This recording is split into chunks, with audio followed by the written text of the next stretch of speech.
Daí, galera, beleza? Começando mais um podcast. Pode, Dudu? Pode? Claro que pode, tudo pode. Mas é o seguinte, hoje estou com essa pessoa sensacional, maravilhosa, César Júnior, e ele vai contar um pouquinho da história dele. Boa tarde, bom dia para a pessoa que está em casa, não precisa saber o que é. Tudo bem com você, César? Tudo ótimo, muito obrigado pelo convite, é um prazer falar contigo. E o shopping aqui não é só um lugar de trabalho, é um lugar da gente fazer amigos também. Exatamente. E a gente já está aqui há alguns anos, já tem um monte de amigos, então falar para eles é muito bom. Muito legal, e a tua história é muito legal mesmo. César, eu quero saber se você nasceu em Curitiba? Não, eu sou do Rio, nasci no Rio, num lugar que se chama Bom Sucesso, e depois fui criado em Copacabana. Fiquei lá até os 35 anos, trabalhei num banco que chamava Chase Manhattan na época, e hoje não existe mais esse banco aqui no Brasil. E quando eu fui para o Bamerindos, me convidaram depois para vir para Curitiba, porque tinha muita fraude aqui e o meu diretor achava que eu era bom para detectar fraude. E vim para passar 2 anos e aí a tecnologia foi mudando e eu, até o final dos meus dias no banco, eu fui seguindo a tecnologia. Então, primeiro veio o fax, depois, antes até o telex, depois o fax, depois veio o online, tudo, e aí eu fiquei até o final e não saí. E era só apenas 2 anos? Eram 2 anos que hoje são 35, né? Hoje então você é mais curitibano do que Sou bem mais curitibano. Carioca. Casei aqui, tive filho, meus filhos que eram do Rio, mas vieram para cá, se adaptaram muito bem. Hoje eu estou feliz. Sou um curitibano feliz. E gostou do clima do Curitiba? Ou você achou um pouco estranho quando você começou, quando você veio para cá? Eu vim em novembro, então era uma época quente. E aí o primeiro inverno eu sofri muito. E no Rio, para a gente se agasalhar, bota uma camisa e um pullover. Aqui não, é camiseta, camisa, o pullover e o casaco. E o cachecol, e a touca. O cachecol. E aí no início eu penei um bocadinho. No primeiro inverno, no segundo já acostumei. Vi que tinha que botar mais cobertor na cama e está tudo resolvido. Qual foi o ano que você veio para Curitiba? Eu vim em 85. 85. Em 1985. E você viu que Curitiba é assim, ele faz 4 estações no mesmo dia, né? Isso eu aprendi também rapidinho. Tem que sair sempre com guarda-sol, casaco e um guarda-chuva no carro. Mas antes de eu chegar na história dos bancos que você trabalhou aí, eu quero saber essa história que eu achei muito legal, que eu estava vendo aqui com você. Você tinha um bar. Esse bar foi um acidente de percurso. Eu trabalhava no Rio e um funcionário do banco tinha um genro que estava sem emprego. E ele queria arranjar um emprego para o rapaz. Então eu disse, olha, se eu comprar uma lanchonete, esse menino vai ter emprego. E me perguntou se eu podia participar disso, porque ele não tinha o dinheiro todo. Eu falei, claro, se é pouca coisa, era pouco dinheiro, não era muito dinheiro não. E aí um dia ele chegou e disse, olha, assina aqui, nós compramos a lanchonete. E quando eu vi, estava assinado, já estava tudo resolvido, e a única condição que eu impus foi, a tua mulher não pode participar do negócio, porque a mulher dele era uma mulher muito barraqueira, criava caso, ela ia ao banco e brigava com todo mundo. Ele falou, tudo bem. Quando o primeiro dia que bombou o bar, porque o bar, graças a Deus, bombou logo na primeira, ele me ligou e disse, venha porque eu não dou conta. E quem que estava dentro do bar era a mulher dele. Ah, não. E daí você falou que... E aí, mas estava bombando, né? Quando a gente está ganhando muito dinheiro, tudo é engraçado. E ela brigava com todo mundo, mas tudo bem, estava entrando. E aí, aquele primeiro, segundo, terceiro fim de semana foi muito bom. Era em Ramos, na subida do Morro do Alemão, e tinha um clube em frente. Então o pessoal do clube vinha para lá e a gente começava a trabalhar muito às 6, 7 horas da noite e ia até 5, 6 horas da manhã do outro dia, porque era a noite inteira. Mas aí durante a semana eu saía do banco onde eu trabalhava às 6 horas, 6h30 estava lá para dar conta. E logo na primeira, segunda semana, eu cheguei um dia e tinha um cachorro do tamanho de um pastor alemão. Ela falou, não, achei esse cachorro na rua, trouxe. E o cachorro tinha implicância com um homem, não gostava de homem. Então, cada cliente que chegava no bar, no balcão, o cachorro latia. Eu falei, peraí, não dá, né? A gente vende... Primeiro, não era nem para ela estar lá, ainda ela leva um cachorro. Cachorro com comida não dá certo. E cachorro que ataca cliente é loucura. E aí não deu certo e ela começou a criar mais caso e criou caso com os outros funcionários. Então aí saiu. E aí ele achou melhor sair também, porque a mulher era quem mandava ali. E eu fiquei 2 anos sozinho. E foi um tempo de muito aprendizado, porque hoje, naquela época não tinha droga, graças a Deus. Ou melhor, não é que não tinha droga, era muito menos claro esse negócio de droga, mas tinha alguma. E as brigas, aquelas gangues do morro, aquela coisa... Não tinha tanto. Confusão. Tinha milícia, na época já tudo isso aí? Não nos afetava, nos afetava. Mas porque a gente conseguiu fazer um acordo com o pessoal do clube, e o pessoal do clube já tinha a própria segurança, então nos dava segurança também. Mas entre eles, os clientes, brigavam muito. Quebrei um dedo porque um queria tirar o olho do outro, eu fui separar a briga. Ô, louco! Porque era briga entre eles. Então foi uma época bastante movimentada, turbulenta. Mas eu aprendi bem. Mas você sentiu medo em algumas situações ali? Porque era uma situação complicada. Uma vez eu tive medo porque 2 caras se fingindo de bêbados estavam ali e uma pessoa que trabalhava conosco disse assim, eles não estão bêbados. Repara que um de vez em quando olha e faz um sinal. Mas aí chamei os seguranças do clube e disse, olha, eu estou preocupado com eles. Foi até engraçado porque eles entraram e eles andavam com aqueles cacetetes enormes e disseram, fecha a porta, aquelas portas de metal, fecha a porta, fecha a porta. E aí os clientes, fecha, fecha, e todo mundo saiu e os bêbados lá fingindo de bêbados, disseram, os seguranças disseram, agora nós vamos bater em bêbado, e começaram uma loucura. E graças a Deus ali, a gente viu que eles não estavam bêbados, eles estavam realmente fingindo, e a gente ia ser assaltado. Mas foi o único evento assim que a mim deu um pouquinho de medo. Mas o movimento durante esses 2 anos que você teve era um movimento muito bom. Muito bom por causa desse clube. Porque o clube vendia, tinha lanchonete, mas vendia tudo muito caro. Então o pessoal dançava um pouquinho lá, vinha, comprava as coisas conosco, e aí tinha uma série de sanduíches e coisa que a gente fazia para aquele pessoal. O bar chamava Dom Rodrigo, e eu, por extensão, eles passaram a me chamar de Rodrigo. Então, durante 2 anos, eu fui o Rodrigão. E tinha o sanduíche, que chamava Rodrigão, tinha o delicioso, que era só pão com molho, porque era bem baratinho e as pessoas podiam comprar. Então, tinha um movimento bem legal. Bem legal. E daí você vendeu o bar, ou entregou para vir para Curitiba, é isso? Esse foi o motivo da venda ou você não estaria até hoje lá? Senão eu estaria até hoje, talvez tivesse até aberto outro. Mas eu trabalhava no Bamerindos como assessor de diretoria. Certo. E em determinado momento o banco Bamerindos resolveu centralizar em Curitiba todas as diretorias. Então não tinha mais diretoria regional. E o meu diretor veio para cá e disse, olha, fica aí, porque vai para uma agência, faz alguma coisa. Eu não me dei bem em agência, eu não sou um bom vendedor, e um belo dia ele me ligou e disse, olha, eu estou com um problema sério, a gente tem muita fraude aqui na parte de contabilidade de valorização de clientes. E você não quer vir para cá, fazer uma experiência, ficar um tempinho? E eu falei, tudo bem, que aqui eu não estou me dando bem mesmo, e vim para cá. Ele falou, fica 2 anos, depois você volta. E aí fiquei até hoje. Então você andava do lado do Chapeludo? Como que é? Zé do Chapéu, seu Zé Eduardo, Andrade Vieira. Na realidade, eu não tinha contato direto, eu tinha uma reunião com ele uma vez por mês, lá no Palácio Avenida, eu ficava na Vila Auer, porque eu trabalhava e tinha a coordenação de uma coisa que chamava Banco da Mulher. O Banco da Mulher era uma carteira específica que o seu Zé tinha para fazer serviço social. Então, nesse Banco da Mulher, a gente atendia e financiava mulheres que tivessem alguma atividade que elas fossem responsáveis. Tinham que ter casa. E então, foi uma carteira bem legal. E uma vez por mês eu ia lá, seu Zé, porque o dinheiro era dele, não era do banco, era ele que punha.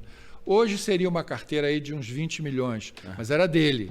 Então, eu emprestava e recebia. Nunca tivemos nenhuma inadimplência, porque as mulheres que entravam no programa eram escolhidas não por funcionários do banco, mas por psicólogo, para ver se elas realmente tinham condições, primeiro, de produzir o que diziam que produziam e se tinham realmente vontade de pagar. Sempre pagaram, foi ótimo. Isso foi até o final do Bamerindos. Do Bamerindos. E depois eu sei que você também trabalhou no HSBC, né? Quando o Bamerindos, o HSBC comprou o Bamerindos, eu tinha uma vantagem a mais por causa do inglês, porque eu falava, eu conseguia entender o que os gringos falavam. Então isso deixa ele aí um tempinho para ver se vamos continuar com ele ou não. E eu fiquei 17 anos 17 lá. anos no HSBC. Foi um tempão. 17, tempão mesmo. Foi Mas toda essa história, essa conversa, o que nesse momento assim do banco, qual que foi o que você mais gostou? Qual banco? Foi entre o Banco Lar, né, que você trabalhou, no Bamerindos ou no HSBC? O que te deixou mais à vontade? Que você sentiu mais à vontade, com certeza, foi o HSBC. Minto. Eu diria que mais à vontade foi o Bamerindos, porque eu tinha muita honra e muito orgulho de trabalhar num banco brasileiro. Isso era uma coisa muito boa. E esse banco é brasileiro, mas ele era paranaense, né? Brasileiro e paranaense. Então eu me sentia como dono do mundo, porque o Bamerindos era o dono de Curitiba, né? Qualquer lugar tinha agência. E tem um fato muito interessante, já no final houve uma migração de gado do Mato Grosso para Roraima em barcaças. O seu Zé Eduardo comprou uma fazenda em Roraima e não tinha gado, então tinha que importar gado para botar lá. E como é que fizeram isso? Contrataram não sei quantas chatas, barcaças, para carregar 2.000 cabeças de gado. E aí foi uma viagem super interessante, porque tinha toda uma logística. Tinha que parar em determinados momentos para alimentar aquele gado e para as pessoas descansarem. Então, foi uma viagem muito interessante. E eu fui para Roraima de avião, para a chegada lá, porque tinha uma documentação que tinha que ser assinada pelo governo de Roraima.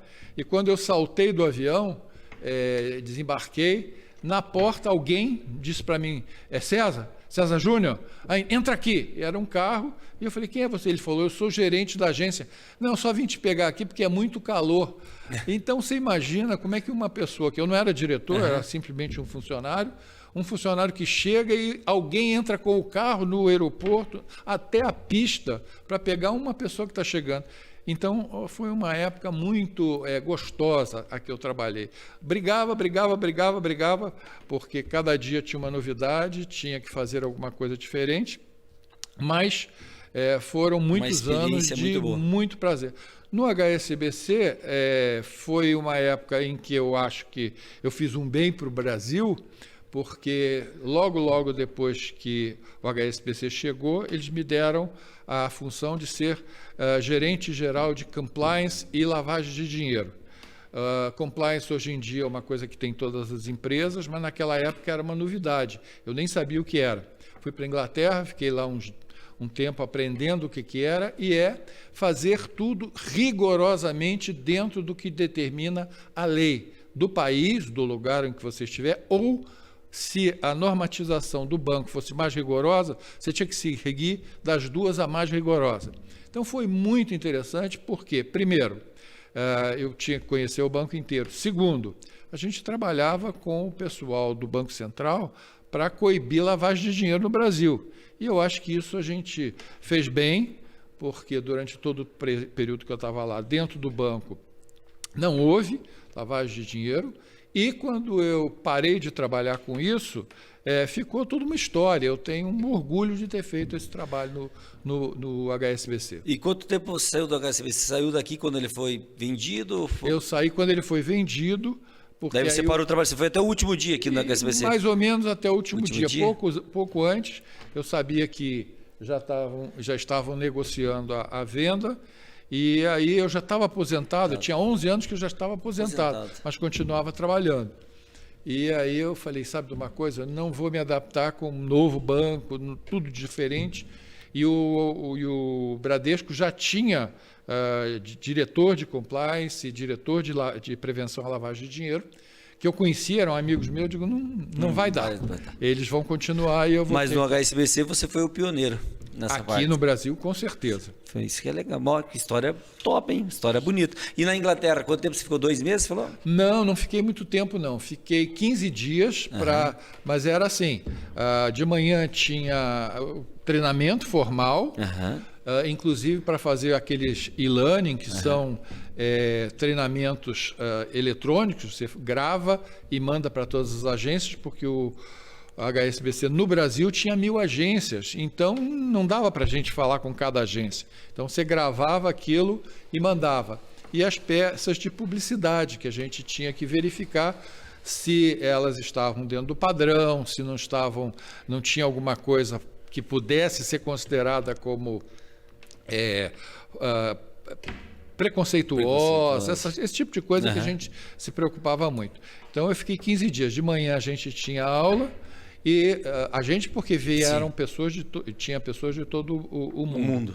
E à tarde a gente ia para uma agência para ver como é que as agências lá no Reino Unido tratavam esse aluno, como é que faziam entrevista, como é que acompanhavam as contas correntes. Então foi um tempo muito bom. Diferente mesmo as agências de lá? Ou eles são muito mais rigorosos? Muito mais rigorosos. Lá, se você tem uma renda declarada, digamos, de R$5.000 e você movimentou 10, eles vão te perguntar por que foi 10 e querem saber de onde veio o dinheiro. Aqui a gente tinha uma coisa mais flexível. Para rendas de até, digamos, 5.000, eu autorizava que a pessoa tivesse até 15.000. A partir dali, a gente começava a perguntar. Sempre 3 vezes a renda declarada. Porque às vezes entra um aluguel, às vezes entra a venda de um carro, entra alguma coisa, então a gente monitorava dessa maneira. Legal. E também sei que por isso que você ficou também, igual você falou, no HSBC, porque você falava fluentemente. Isso facilitou no início, porque todos os diretores vieram do banco, vieram do Reino Unido, um veio de Hong Kong, outro veio dos Estados Unidos. Então, eles tinham muita dificuldade de comunicação dentro do banco. E quando chegaram aqui, cada diretor recebeu, entre aspas, aí, de presente, um rapazinho da KPMG, que é uma empresa de auditoria, e esse rapazinho tinha que falar inglês. Então, eles falavam para o rapazinho falava para o professor. E aí, no meu caso, uma vez houve um problema sério, que um rapazinho daquele traduziu errado o que eu disse, e aí eu falei, olha, não foi isso que eu disse. E aí eu disse, você fala inglês? Eu falo. Então tá bom, então fica aqui com a gente. E foi um tempo muito bom. E é um risco grande, né? Uma coisa legal que você falou. Imagina, você falava inglês, daí você viu ele traduzindo uma coisa que não era o correto e ele poderia ter passado uma situação complicada, né? Para o banco, né? E era uma situação complicada que podia complicar o banco. Por quê? A pergunta era, por que a gente trabalha com o BNDES? Certo. E eu disse que a gente trabalhava com o BNDES por causa da comissão. O BNDES pagava uma comissão para nós. E o garoto traduziu dizendo, não, o banco trabalha com o BNDES porque se o cliente não pagar, não tem problema. E não era isso, né? Então tinha que, não podia deixar essa dúvida ficar no ar. Boa, podia complicar para o banco bastante. E você dá aula de inglês hoje? Eu dou, mas é assim, só para aquelas pessoas que já têm muito tempo comigo, e é uma aula ou outra, e é tudo eletrônico, porque desde a pandemia a gente não tem mais necessidade de estar junto. Tem tela lá, tem tela aqui, mas tenho 2 alunos hoje, para dizer que não tem ninguém. E eu sei que também uma época você cuidava das pessoas, você dava aula também de comportamento para as pessoas, né? Para crianças. Na realidade é assim, logo que eu entrei para a faculdade, pouco antes de eu entrar para a faculdade, meu pai morreu. E a gente tinha uma vida bem confortável. Com a morte do meu pai, que era médico, e todo dia entrava dinheiro, porque naquele tempo não tinha plano de saúde, todo mundo pagava ao médico, com a morte dele, a nossa situação ficou muito difícil. E quando eu fiz 18 anos, a minha mãe disse, a partir de hoje, você tem casa e comida, agora nenhum dinheiro, nem para carro, nem para sair, nem para namorar, para nada. Então, tem que trabalhar. E aí eu fui procurar emprego e consegui dar aula para uma coisa que se chamava artigo 99, que era o supletivo de hoje em dia. As pessoas faziam só adultos, eu era o professor, mas a minha turma, eu era o mais novo, porque os alunos eram todos mais velhos do que eu. E nessa época, fui dar aula num colégio que chama Santo Inácio, no Rio de Janeiro, que é um colégio bastante conhecido. E aí um dos professores virou e disse, você sabe essas matérias, assim, você não quer dar aula para alguns meninos que têm problema de passar de ano, eles não vão passar. E aí eu digo, dou aula, mas como é que eu faço? Ele disse, não, eu te mando as matérias, e aí eles estudavam de tarde, a gente pegava eles de manhã e fazia o acompanhamento. Mas o problema deles era comportamento mesmo, malcriados, brigavam, queriam se matar dentro de sala, e aí tinha que ter jogo de cintura para botar eles de novo. Um deles, bem nervosinho, um dia entrou com uma moto, naquela época chamava Garelli, uma motinha pequena, eu vou assistir a aula em cima da minha moto. Tá bom, assiste, né? Aí em determinada hora, está doendo minhas costas. Então tira a moto e senta na sua... Então era esse tipo de menino. E deu certo, porque eles passavam de ano, né? E aí os pais ficavam bem satisfeitos. O que deu para entender bastante na tua entrevista, lógico, tem muita mais coisa pela frente, a galera que está em casa fica assistindo a gente, aí, tem muita coisa, é que você consegue se adaptar a vários setores, você conseguiu, então você é uma pessoa muito determinada em cada ponto. Você começou no banco, daí foi para um bar, que não tem nada a ver uma coisa com outra, que você trabalhava no banco, mas daí você foi para um bar, correto? E daí você assumiu o bar também, entre aspas, porque depois chegou um momento que a moça lá, a barraqueira, não podia chegar lá, que até cachorro, ela levou, nada contra o cachorro, porque eu amo cachorro, mas porque não poderia ter, não tem nada a ver, né? E aí você saiu do bar, montou, ficou 2 anos, veio para Curitiba, se adaptou no Bamirinos, aí se adaptou no HSBC, então você teve uma boa evolução, falava fluentemente inglês, isso te ajudou bastante, e você falava desde criança, teu pai sempre minha mãe é escocesa. Então, quando eu fui para o colégio, logo no início, eu fui para o colégio britânico, no Rio de Janeiro. E aí, ali, você só fala, né? Eu não falava inglês nenhum, mas aí você vai para a escola e fiquei lá, o primário. E aí você acaba aprendendo, né? Mas foi bom, né? Foi ótimo. Hoje o inglês é a língua mundial hoje. Facilita. É espanhol ou inglês? Qualquer lugar que você chegar, alguém vai falar. Ainda acho que o inglês ainda é mais que o espanhol, né? Ou não? É bem bom o espanhol, porque nos países onde você fala espanhol, você saber algum espanholzinho facilita muito. Ajuda bastante também, né? Que tem muita gente que não fala inglês. Agora, também sei que você está aqui no Morumbi Auto Shopping, você não para nunca, já é aposentado, podia estar tranquilo, mas não, você gosta e você mexe com o seguro, né? Não, eu não mexo com seguro, não. Não? Eu mexo com documentação. Documentação. Então, assim, quando eu me aposentei, eu fiquei em casa e casa tem 2 problemas. Certo. Primeiro, tem a casa, que você fica o dia inteiro sem ter o que fazer. E segundo, tem a falta de dinheiro, porque de uma hora para outra você para de receber aquele salário que era muito bom e fica só com a aposentadoria. Então, um amigo nosso me convidou para montarmos uma empresa que processasse o documento. E começamos a processar documento, tanto é que essa empresinha chama Safe Flow, que quer dizer fluxo seguro. Então, a documentação era segura. Com isso, a gente montou lá na Água Verde uma sala e, em determinado momento, se juntou a nós um despachante. Certo. E aí a gente começou a montar a documentação para esse cara, que era despachante, mas não tinha essa habilidade de montar a documentação. E aí ficamos lá durante 3 anos, até que a Vemax, despachante, foi convidado para vir para o Morumbi Auto Shopping e não tinha, na época, interesse de vir para cá. E nos convidou, vocês não querem ir para lá? E vocês montam a documentação e a gente processa. Então viemos para cá. Engraçado que no início eu não tinha nunca passado por aqui. Aí a orientação que me deram, olha, vá até o portão, pega a rua João Bétega 2376 e você vai chegar no Morumbi Auto Shopping. Falei, mas é um auto shopping? Não, mas tem lugar para vocês fazerem o que vocês fazem, que hoje é recolher e processar a documentação de despachante. E eu acho que a gente está bem, a nossa cotação dentro dos despachantes, porque as pessoas nos conhecem como despachantes, na realidade a gente é só organizadores de documentação, é conceito 5, quer dizer, a gente tem a melhor avaliação em todo o mercado.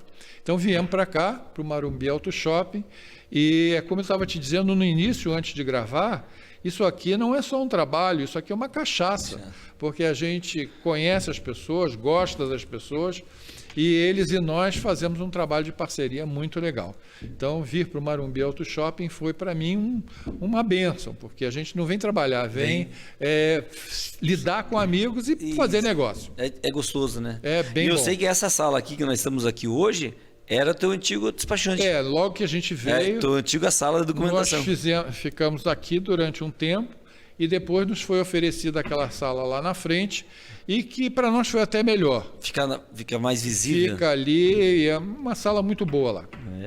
Isso que é legal. Agora vamos fazer um pouquinho de pergunta. Uma pergunta. Qual é o seu maior medo? Meu maior medo é não poder trabalhar. Boa. É o medo louco que eu tenho de ficar... Parado. Porque velho eu já estou, mas ficar muito velho e não poder trabalhar e ficar dependendo, ficar em casa à toa. Eu tenho casa, gosto de casa, tenho um quintal grande e tem planta, tem cachorro, tem peixe, tem tudo isso. E hoje eu dou conta de tudo isso em meio-dia. Agora, ficar em casa a semana inteira cuidando de cachorro, planta e peixe, não dá certo. Não dá certo. Então, meu medo é não ficar velho e não poder trabalhar. E o que você queria ser quando era criança? Qual era o teu objetivo? O que você tinha um sonho? O que era a tua ideia ser quando era criança? Eu queria ser oficial da Marinha. Eu acho que tinha duas coisas que me impressionavam. Primeiro, o uniforme, que eu achava muito bonito. E segundo, porque viajavam muito, então conheciam muitos lugares.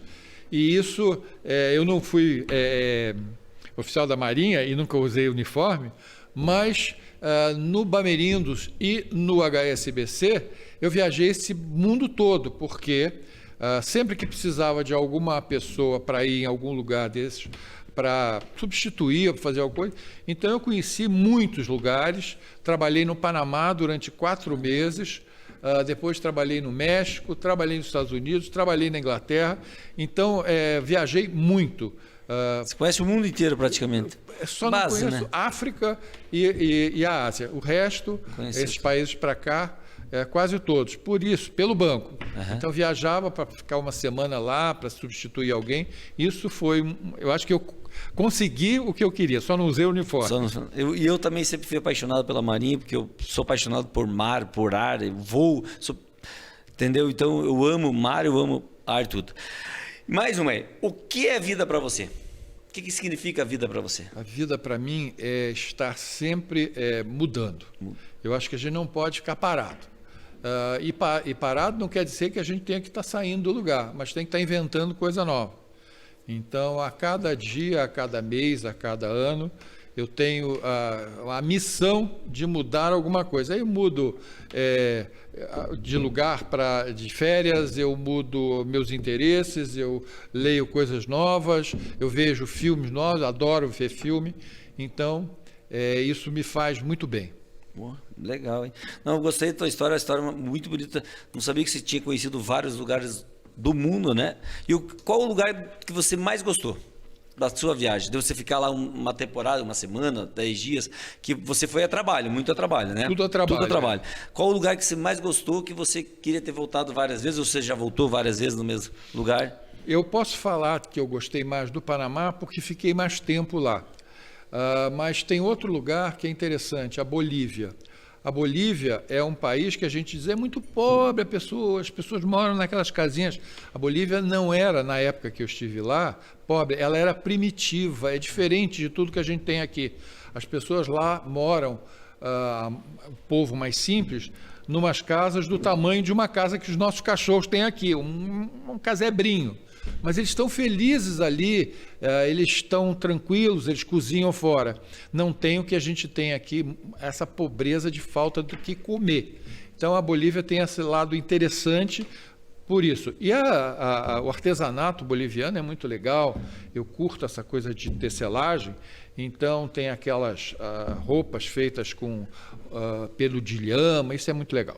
Mas o mais interessante, eu acho que foi o Panamá, porque eu fiquei mais tempo, então tive tempo de visitar uma série de regiões. Entre elas, um lugar que se chama San Blas, que é o litoral atlântico do Panamá, bem no sul do Panamá.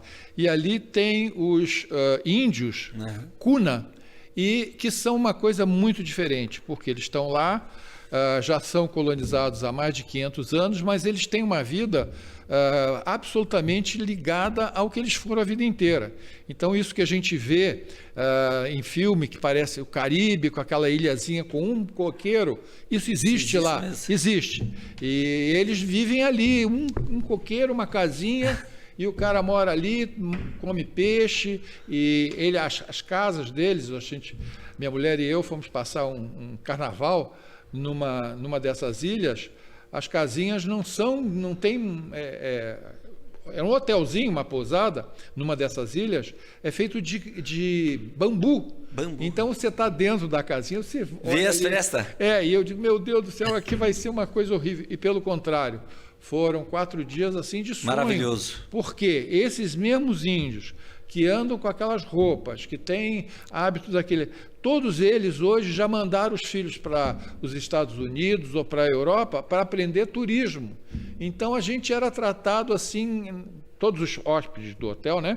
Super bem, embora a gente tivesse que dormir numa casinha de bambu. Então, com fresta. Com fresta, você via lá fora. Como é muito calor, não tinha problema. Então, o Panamá é muito interessante. Outro detalhe do Panamá é a economia, que é toda baseada no canal. Então, cada navio que passa pelo canal... Paga uma taxa? Paga uma taxa que pode chegar a $200 mil. Então, você imagina o quanto que esse dinheiro não faz para o país, né? 200 mil. Então, você viaja pelo país e tem escola financiada pelo canal, ponte construída pelo canal, viaduto feito pelo canal, tudo é pelo canal. A maior economia, tudo que é gerado é pelo Gira canal. em torno do canal. E tem uma história interessante, que até há muito pouco tempo, o Panamá era administrado pelos Estados Unidos. Em determinada hora, eles dizem, não queremos mais, agora somos nós já que tem o vamos recurso administrar. próprio, né? Imagina. Então, eles administram o país deles e é um lugar muito interessante. Muito bonito. Que legal a história. Não sabia da Bolívia, igual você falou. Às vezes, quando a pessoa não precisa ter aquela mansão, aquela casa gigantesca, e elas são felizes. São felizes, eles ali são felizes. Igual você falou, lá as pessoas podem morar em uma casa menor, mas eles têm comida. É diferente do que aqui, às vezes, quando na pobreza que as pessoas não têm, né? É isso mesmo. É legal. Gostei dessa história, não sabia sobre isso. A Bolívia é muito legal mesmo. Então, esse aqui é o nosso mapa. Só não foi para a África. A África e Ásia. E Ásia. Fui. Nenhum país da Ásia, nada. Da África eu fui, mas fiquei um dia só, que foi para o Marrocos. Marrocos. Né? E Marrocos também é muito interessante, porque é completamente diferente do que a gente tem aqui. E ali as pessoas... Isso faz muito tempo, faz 40 anos que eu fui para lá. E a gente saltava no aeroporto e vinha um ônibus daqueles que a gente só vê em filme, que tem uma grade em cima, os caras jogam as malas lá para cima e você que se dane, porque quando você chega lá no hotel que você vai ficar, o cara tá lá em cima e diz, qual é a tua mala? É a vermelha, essa. O cara não Aí sabe, ele né? joga para lá de cima a tua mala. Então, isso era há 40 anos. Hoje em dia não é, mas também tem um artesanato super interessante, e um artesanato em metal. Então, eles têm muita coisa bonita lá. Você tem ainda uma meta na vida? Assim, porque você é uma pessoa fantástica, maravilhosa, você fez tanta coisa, curtiu a vida, você é uma pessoa que conheceu praticamente o mundo através do seu trabalho, mas você tem uma meta que você queria ter atingido e não atingiu ainda?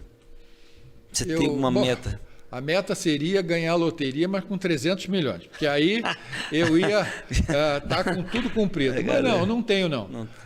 Como tá bom. Se continuar assim, tá melhor. Porque hoje eu tenho tudo que eu tenho uma família legal, tenho filhos, tenho o meu filho, mais 3 enteados que são como se fossem filhos, e tenho uma casa que eu adoro, então tem tudo que eu preciso. É uma pessoa que... Parabéns olha, eu achei fantástico a tua história, achei maravilhoso, achei uma coisa legal, porque qual o benefício? Eu também queria ser da Marinha, você falou que conhecer o mundo inteiro seria uma coisa legal, mas você teve... condições de conhecer o mundo inteiro trabalhando num emprego legal. Você teve as suas aventuras, que foi ter um bar, que esse vai ficar sempre para a história, bem no começo do Morro do Alemão, sensacional também, que as pessoas... Eu amo o Rio de Janeiro, sou apaixonado por Rio de Janeiro. As pessoas, eu, graças a Deus, graças ao bom Deus, já fui mais de 100 vezes para o Rio de Janeiro. Modo dizer 100 vezes, vou falar 100 vezes certinho, mas 70, 80 eu devo ter ido para o Rio de Janeiro, trabalhei muito, viajei muito para o Rio de Janeiro, e graças ao bom Deus nunca fui assaltado no Rio de Janeiro, e sempre amei a cidade do Rio de Janeiro. Entendeu? Não trocaria a cidade minha de Curitiba, que eu também sou apaixonado, fantástico, pelo Rio de Janeiro, mas é uma cidade que eu tenho muita admiração por ela, porque eu gosto muito do Rio de Janeiro. Eu hoje faço uma comparação assim, entre Curitiba e Rio de Janeiro.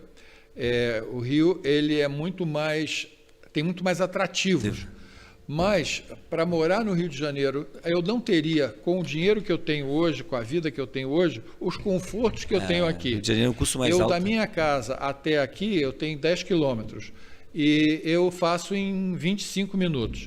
No Rio de Janeiro, já quando eu morava lá 30 anos atrás, da minha casa, que era na Lagoa, até o centro, eu levava 1h30, porque engarrafava, essa coisa toda.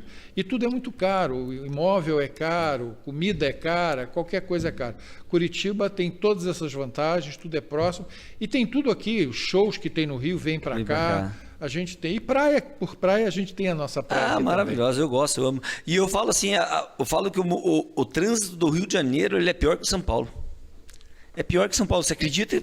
Falando a verdade, mas eu acho que é pior que São Paulo. Já viajei muito para São Paulo, faço muitos negócios em São Paulo, vou para o Rio de Janeiro e falo o seguinte, toda vez que eu estou em São Paulo, ou o Rio de Janeiro, que São Paulo é insuportável, mas o Rio de Janeiro, você pegar aquele trânsito dele das 6 horas para atravessar, igual sair de Copacabana ou Avenida Brasil, que eu já fui muito Avenida Brasil até Barra da Tijuca, rapaz, 2 horas, 3 horas de trânsito, né? E tem o problema da segurança que é grave.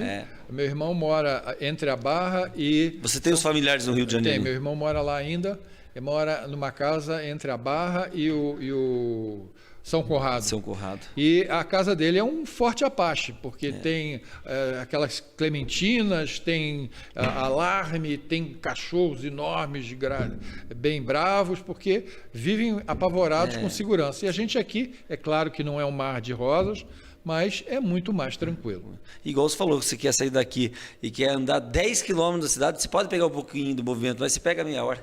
E você está no local, né? 10 quilômetros. Lá no Rio de Janeiro, você fala assim, eu vou sair, eu vou andar 5 quilômetros, ou São Paulo, você vai levar 1h30, e assim por diante. É muito complicado mesmo. Agora é o seguinte, eu preciso que você fale um pouquinho mais da onde você está, do Morumbi, pode divulgar o que você quiser, mande um abraço, um beijo para quem você quiser, que foi muito maravilhoso esse podcast. Está acabando aí, o homem está erguendo a mão dele lá já, porque já está dando os minutos. Pode falar aí, com você. Eu só posso agradecer a quem me convidou para vir para cá. Obrigado. Porque hoje a gente está aqui na João Bétega, na rua João Bétega. Aqui é meio portão, meio fazendinha, porque o CEP é do portão, mas a gente acha que está na fazendinha. Mas é na João Bétega 2376 e no Morumbi Auto Shopping, que é um lugar que só tem carro. Então, a grande vantagem nossa é ter gente que vende carro e a gente monta toda a documentação e faz essa facilitação para as pessoas que estão comprando carro. E é claro que a gente atende gente fora também. Então, hoje tem o maior número de clientes nossos, vem de clientes que nos acham na internet, nos acham através de recomendação de outros clientes e dos próprios lojistas que nos indicam, olha, vai lá em tal lugar, porque esse cara aqui precisa de alguém que faça a transferência de veículo. Então, hoje a gente está bem satisfeito e queria agradecer a você a oportunidade de estar aqui. Agradecer a você pela essa história maravilhosa, fantástica, e que Deus abençoe e sempre continue abençoando a sua vida, a sua família inteira. E até o próximo episódio. Pode, Dudu? Tudo pode. Obrigado, César Júnior. Tchau.